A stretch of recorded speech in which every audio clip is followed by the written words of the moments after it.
Well, hello, Jeff. It's been a while. Hi, guys. Welcome to Lee Reacts. Hope everyone's having a good day. I know I am, I guess. We are back with Electric Light Orchestra, courtesy of our patron, Arnie. Thank you, Arnie. I appreciate your support, my friend. I really, really do. We're going to be listening to the first track on a New World record, which came out in the year 1976. This apparently was the departure. This is kind of the one where they marked their shift towards shorter pop songs, a trend which would continue across their career. And I've done a couple songs from this. We've done Livin' Thing. We've done Do Ya. We've done the live version of Telephone Line. Did we do Shangri-La? Maybe. I don't know. I've done a lot of ELO tracks, I'm not going to lie. But I'll link the playlist up there if you want to go watch all the other videos I've done for them. I really like these guys. These guys are so awesome. Jeff is the best. So here we go. Don't forget to leave a like, a comment, and subscribe if you are not. The engagement really, really helps. Seriously. Do it. Thank you. All right. Electric Light Orchestra. Tightrope. 3, 2, 1, go.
Sounds like El Dorado.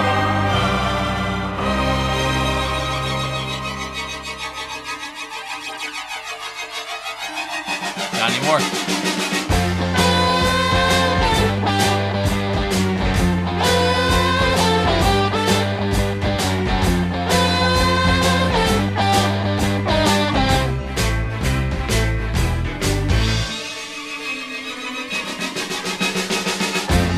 They say some days you're gonna win. They say some days you're gonna lose. I tell you, I got news for you. You're losing all the time, you never win. No. If you believe that's how it's gonna be, I better put you down. Get off your tightrope up there, come down on the ground. You gotta save me now. You better turn around.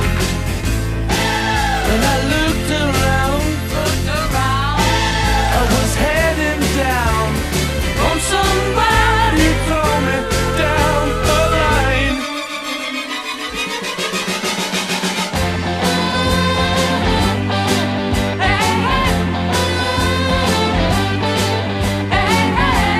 This is some days you gotta give. This is some days you gotta take. If that's the way it's gotta be, roll it over and you will see. I love the background vocal. People going nowhere, making time. To change from night to day is really only out just along the line. Can't you see the sign? When I looked around, I was heading down. Oh, somebody throw me down the line.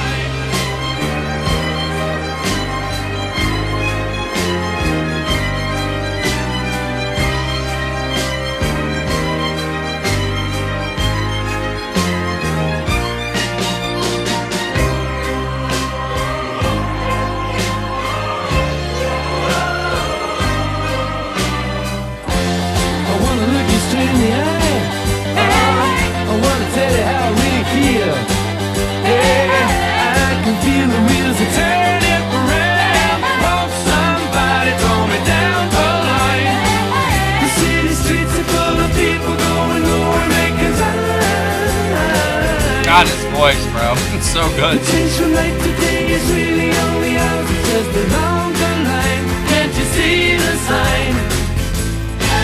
When I close my eyes, I was so surprised.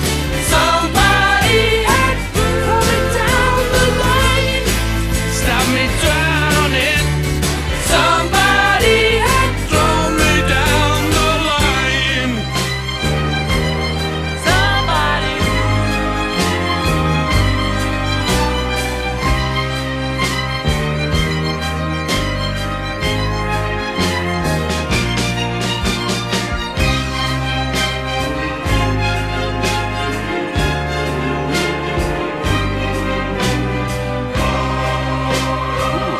Drums, bro.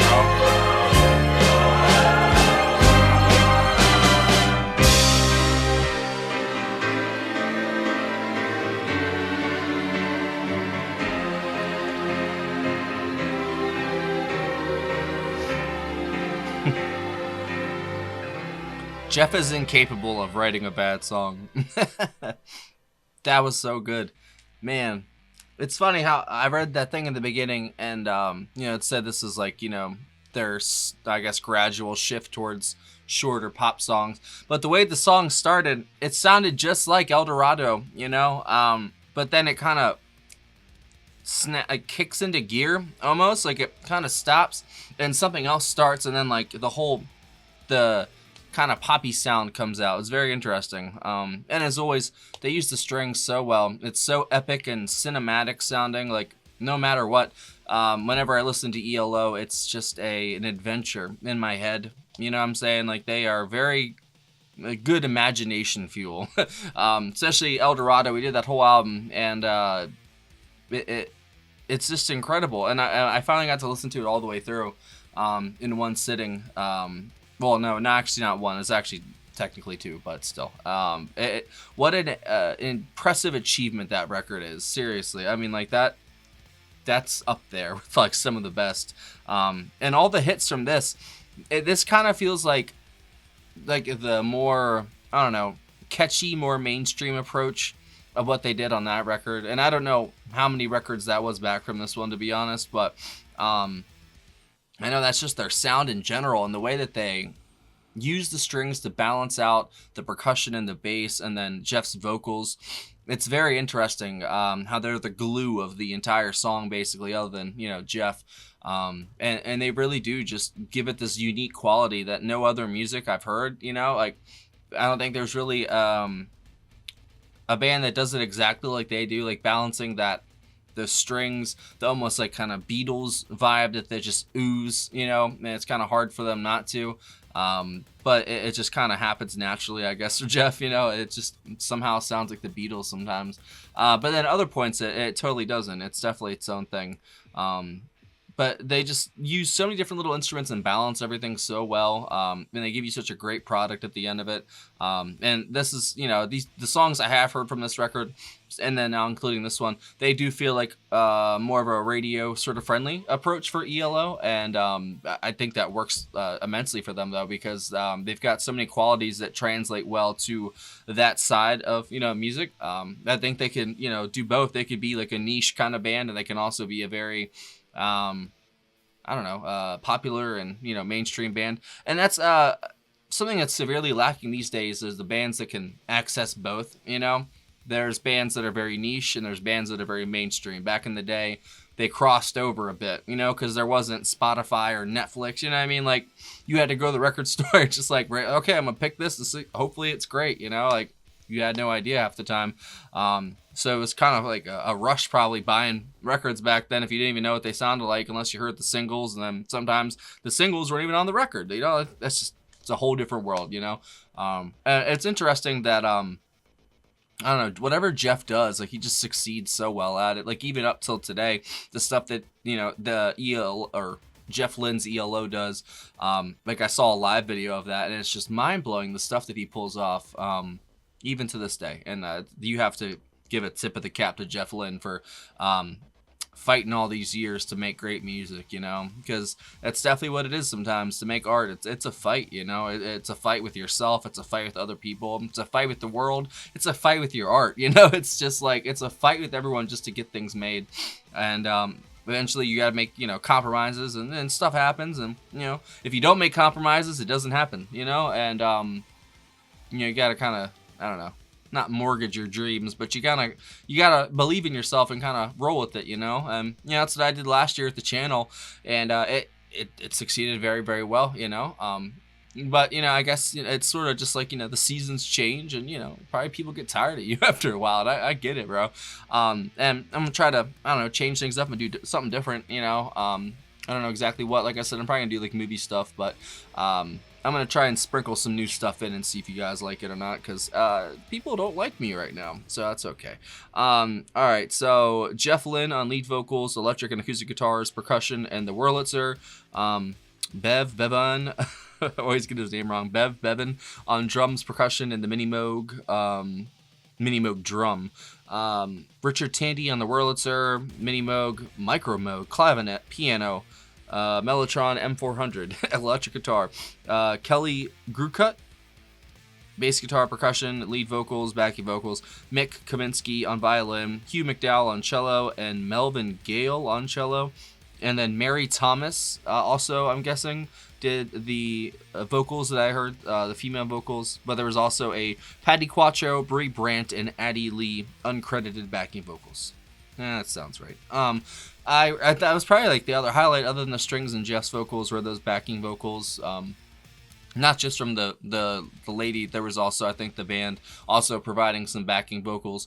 The vocals in general were great here, but I think the real star of the show was those strings, man. Like, that was a really good showing for them. And, you know, sometimes they've got songs where they're not as present, but they're still there. You know, this one, they were very, very present, and I really like that. This is kind of a more, I don't know, mainstream approach, but like I said, it works really well for them. That glove fits perfectly on ELO, and I love it. You know, I like the older stuff that maybe a little more proggy, a little more, I don't know, shooting for the stars with concept albums and stuff like that. But to be honest, I mean, maybe back then things are different, but I guess that doesn't really pay the bills. You know what I mean? Like, it's I've got my own version of that basically too, so I get it. You know, sometimes it's just everybody, you know, everyone has that dream, but then eventually, like I said, you got to compromise, and you got to make, you know, different difficult decisions and stuff like that. And I guess that's all about growing up and learning stuff like that. Being an adult sucks, but it is what it is, right? So thank you. That was great. Seriously, I love ELO, and whenever they pop up, it makes my day. Seriously. So thank you, Arnie. Great pick. And if you guys have any other picks by ELO, leave it down below. I'm down for whatever. I have heard a few songs, so if you leave a comment, I'll reply and say I've heard it or whatever. But if you guys have any other ideas, I am all ears. That was great. I really do enjoy it. I'm trying to think of a closing statement regarding it, but at the same time, I think I've already said enough, so I'm just going to go. Bye.